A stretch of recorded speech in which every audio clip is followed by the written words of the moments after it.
பணி நிமித்தமாக வெளியே செல்லவிருக்கும் ரா முருகேஸ்வரி அம்மா அவர்களை அன்போடு மேடைக்கு அழைக்கின்றோம். இடையில் ஏற்பட்ட இடைச்சல்களுக்கு சற்று வருத்தங்கள் தெரிவித்துக் கொள்கிறேன்.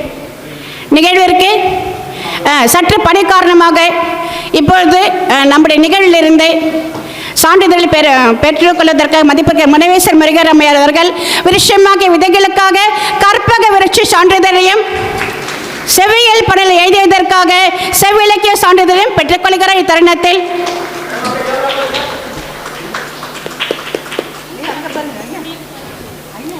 அம்மாவின் படைப்பு ஆகச் சிறந்தது. 30 ஆண்டுகள் தம்முடைய ஆசிரியர் பணியில் ஒவ்வொரு நாளும் தன்னுடைய மாணவர்கள் உருவாக்கியவர்.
ஈன்ற பொழுதிற் பெரிதுவக்கும் தன் மகனை சான்றோன் என கேட்ட தாய் என்ற குரலுக்கு உயிரூட்டும் விதமாய் இங்கே திகழும் குழந்தை பேச்சாளர்களை நாம் இப்போது மேடைக்கு அழைக்க தயாராவோம்.